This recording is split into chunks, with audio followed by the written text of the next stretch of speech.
Исатайский район, названный в честь народного героя Исатая Тайманова, родившегося в окрестностях села Жанбай, знаменит своими нефтяными месторождениями. Это рыболовство и сельское хозяйство, архитектурные и исторические памятники.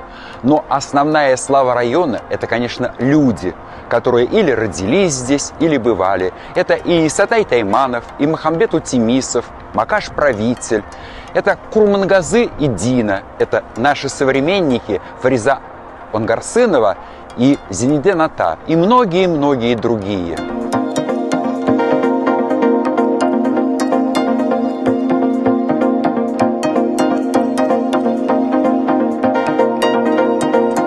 Аудан ардақтылары залында біздің Исатай ауданында дүниеге келіп, кінді қанына тамған, республикалық деңгейде танымал болған ірі тұлғалар дүниеге келген. Солардың бірі Фариза Оңғарсыновна 1939 жылы Исатай ауданы Манаш елді мекенінде дүниеге келген. Жастайынан әкесінен 2 жасында ерте қалған 10 баланың ең кенжесі. Жастайынан Махамбет Өтемісұлының жырларын жатқа оқып, поэзияға деген махаббаты ашылған. Осылайша қазақ тілі әдебиетіне жақын болған. Осылайша Атырау педагогикалық институтын бітірген. Парламент мәжілісінде 1-2 отырыстарында депутат болған. Осы Фариза Оңғарсынованың фотосуреттері осы біздің залымызда ілініп тұр. Және де Мақсұт Неталиев, Набиден Абуталиев деген ақын жазушыларымыз бар.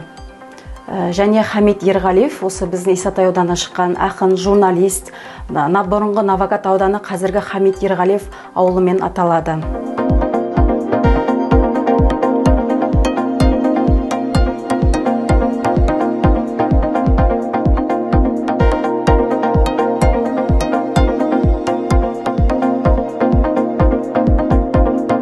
Еще одним почитаемым местом в Исатайском районе является усыпальница святого Зинеден Ата. Этот человек был костоправом, ясновидящим, он лечил людей. Просто, говорят, был мудрым и добрым человеком, помогающим людям.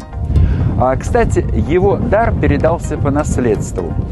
И вот люди, сейчас проезжающие по Астраханской трассе, обязательно останавливаются здесь, несмотря на вероисповедание, религию, останавливаются, чтобы просто отдать дань памяти этому человеку. И говорят, что все, кто приходит к Зинеден Ата с чистыми помыслами, он всем до сих пор помогает.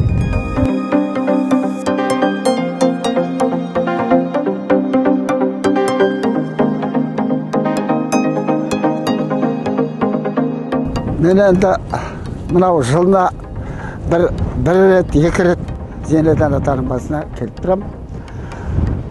Біз енді бұл кісіні жастау мезгілімізден білеміз. Емші кісі екен, өте үлкен емші кісі болды. Ата кісі қарады. Ауырған, шырылдап ауырған жанды сондай жазып жіберді, сондай керемет, сондай Алланың берген қасиеті болар деп ойлаймын. Өте ақ көңіл жақсы адам болды.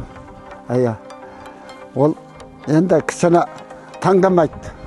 Тіпті Москвадан да келді дегенді естім. Өз көзіммен көрмегенмен естім. Москвадан да келіп қаралатын кісілер болғанда. Санақ жөнінен, басқа да аурулар жөнінен. Атаны құрметтейміз әрқашан. Бір сыйнасың, бір жерге шығарда, сонда жол жүруге шыққанда сыйнып баратасың. Мына жерден трассың бойымен өтіп бара жатқан бүкіл халық, шешен болсын, орыс болсын, кейде доғатып кете береді бәрібір.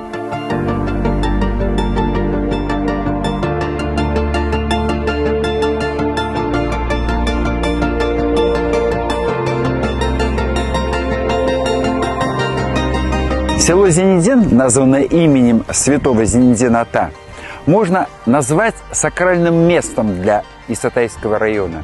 На слуху у людей 9 имен святых, которые родились в этих местах. Но, что самое интересное, среди них есть и женщины.